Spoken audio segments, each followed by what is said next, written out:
지불 금액의 가지수. 자, 지불 금액의 가지수는 확인 문제 보면서 선생님이랑 같이 정리해 볼게요. 다음 페이지 넘어갑니다.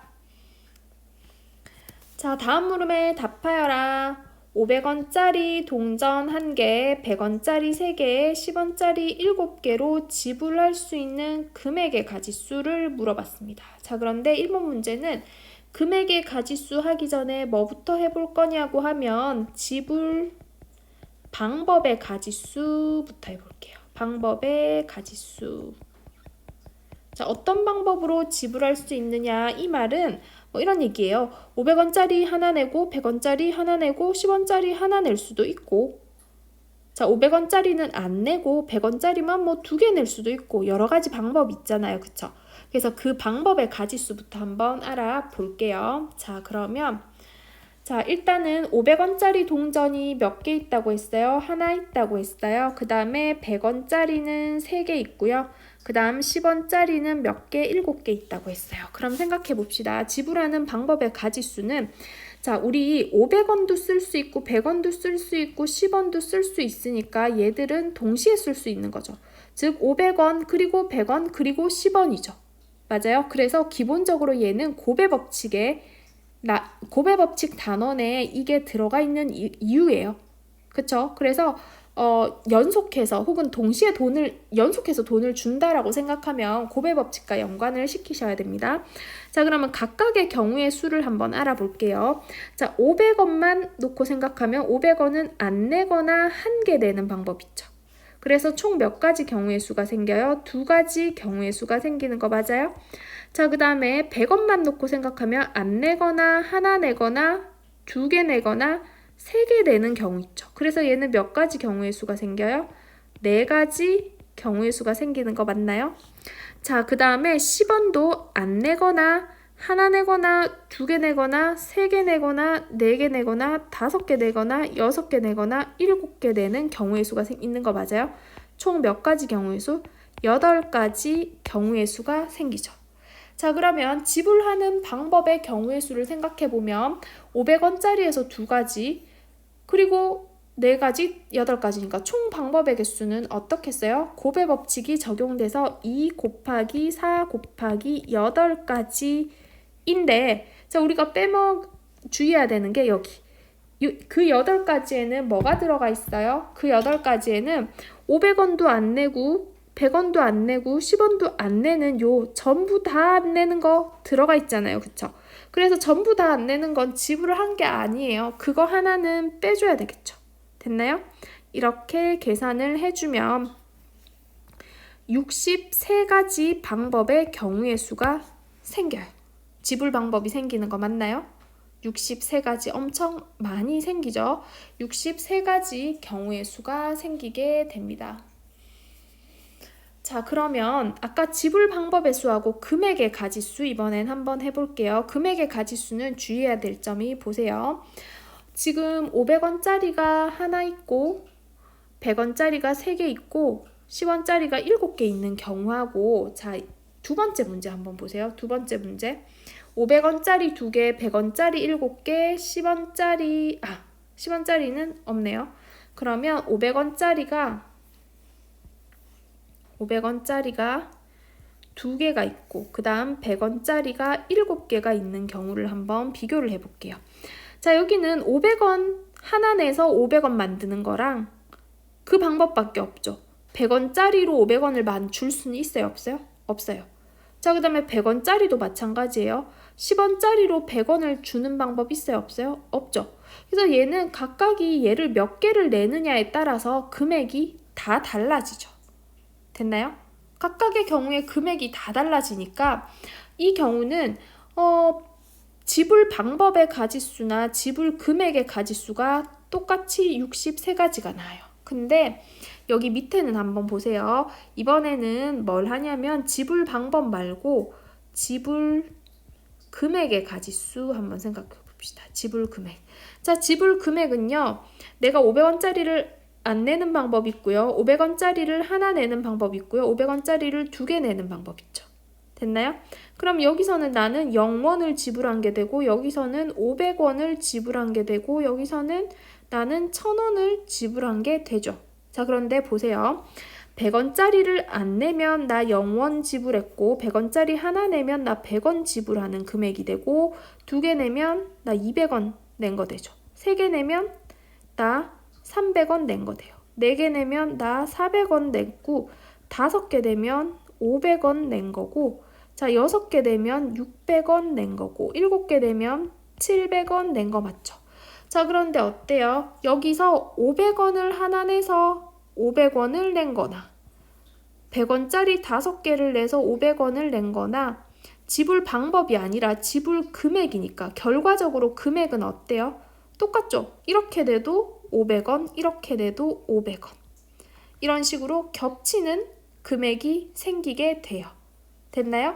그럼 겹치는 걸 또 다 빼줘야 되겠죠. 500원은 여기서도 카운트가 되고 여기서도 카운트 됐으니까 한번 빼야 된다. 이렇게 생각해야 되겠죠. 자, 그런 귀찮은 빼기를 안 하기 위해서 우리 어떤 방법을 쓰냐고 하면 지불 금액이 겹칠 수 있을 때는 큰 돈 있죠. 100원, 500원 중에 누가 더 커요? 500원이 더 크죠. 얘를 전부 뭘로? 이 500원은 100원으로 환전하면 돼요. 100원으로 환전 이렇게 생각해 주시면 됩니다.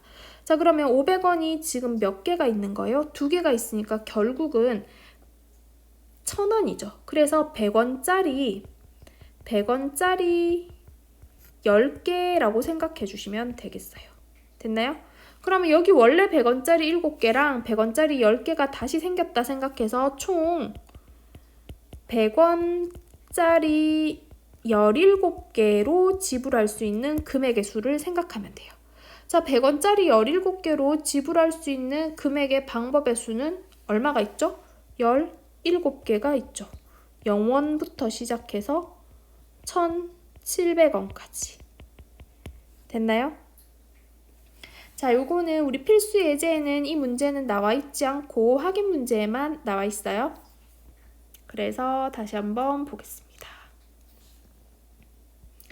자, 첫 번째 문제는 100원, 500원짜리 동전은 하나, 100원짜리 셋, 10원짜리 7개로 지불할 수 있는 금액의 가지수는? 이라고 물었을 때 자, 금액이 겹치는 금액 있어요? 100원으로 500원 못 만들고 지금 10원짜리로 100원 못 만들죠. 그러면 얘는요, 여기서 금액은요, 지불할 수 있는 방법의 가지수랑 똑같아요. 됐나요? 자, 근데 두 번째 문제는 500원짜리 동전 2개, 100원짜리 동전 7개로 지불할 수 있는 금액의 가지수 그랬습니다. 그러면 금액이 겹치는 게 있죠. 500원 하나 냈을 때랑 100원짜리 5개 냈을 때랑 금액이 겹치잖아요. 그쵸? 자, 이렇게 금액이 겹칠 때는 작은 단위로 환전해서 생각하기. 자, 환전해서 생각하기. 어떻게 환전한다고요? 500원짜리를 100원으로 환전. 그러면 결국은 1700원에 대해서 지불할 수 있는 금액의 가지수 0원부터 해서 1700원까지 이렇게 생각하면 17가지가 나오게 됩니다. 자, 그 다음 한번 볼게요.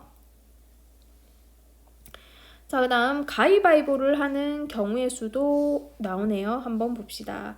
자, 3명이 ABC 3명이 가위바위보를 한 번 할 때 모든 경우의 수 한번 볼게요. A가 낼 수 있는 거 뭐 있어요? A는 가위, 바위, 보 3가지 선택을 할 수 있고 B도 A가 가위 냈을 때 B가 가위, 바위, 보 가능하죠.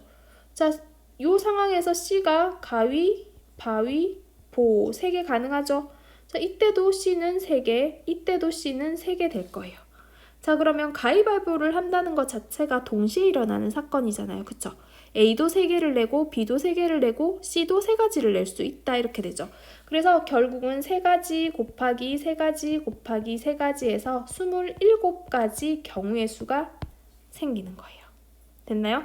모든 경우의 수가 왜 27가지가 되는지 이해하시겠나요? 자, 그러면 다시 한번 볼게요. A만 이기는 경우의 수, 그 다음 B만 이기는 경우의 수, C만 이기는 경우의 수라고 얘기를 했습니다. 그러면 A만 이기는 경우의 수라는 건 한번 생각해보면 어떻게 결론이 나겠어요? A가 가위 냈을 때 B도 지고 C도 져야 되죠. 그쵸? 그래서 B는 뭐 내야 돼요? 보내고, 맞나요? 그 다음에 여기 C도 이쪽에서 보를 내야 되겠죠. 그러면 이렇게 한 가지 경우 생기는 거 맞아요? 자, 그 다음에 A가 바위를 냈을 때 B는 뭐 내야 되겠어요? A만 이기려면 얘는 가위 내고 C도 가위 내야 되겠죠. 그럼 또 이렇게 한 가지가 생기죠. 그 다음 A가 보를 냈을 때 바위 내고 얘도 바위 내야 되니까 이 경우 한 가지 이렇게 해서 총 몇 가지가 생기겠어요? 네, 세 가지 경우의 수가 생기게 됩니다. B, C도 마찬가지로 생각해주면 되겠죠. 됐나요? 자, 그 다음 한번 볼게요. A가 이기는 경우. 자, 이 말은 좀 달라요. A만 이기는 거랑 A가 이기는 건 A가 이긴다는 건 무슨 뜻이에요? A가 이겼다는 말 안에는 A만 이겼을 경우 혹은 A랑 B가 승리했을 경우 됐나요? 혹은 A랑 C가 승리했을 경우 이렇게 세 가지가 들어가게 되죠. 즉 A가 이기는 경우라는 말은 A만 승리했거나 여기는 또는 이라는 말이 들어가죠. 또는 맞나요? 또는으로 연결되는 거 이해하시겠나요? 얘는 A만 승 또는 A랑 B가 승 또는 이렇게 되는 거죠. 됐나요? 그러면 A만 이기는 경우의 수 아까 세 가지 있었고요. A와 B가 이기는 경우 수는 다시 말하면 C만 지면 되죠.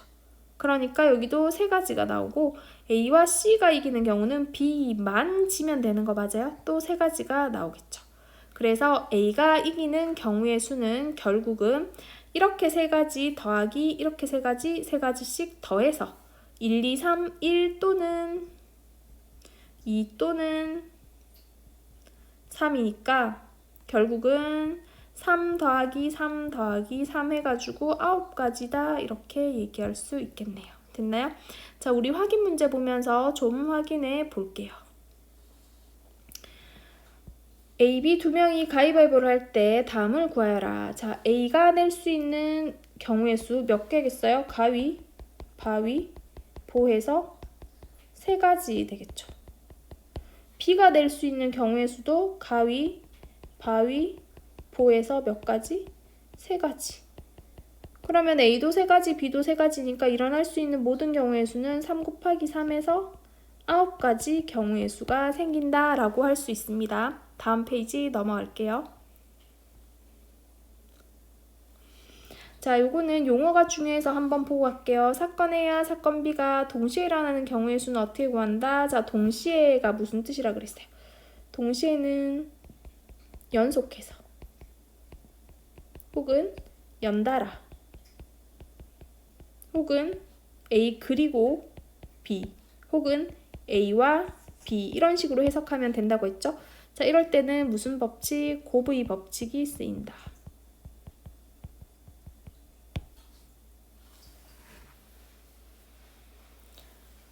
자, 두 번째는 생략하고 필수 예제 풀어보면서 내용 정리 다시 해봅시다.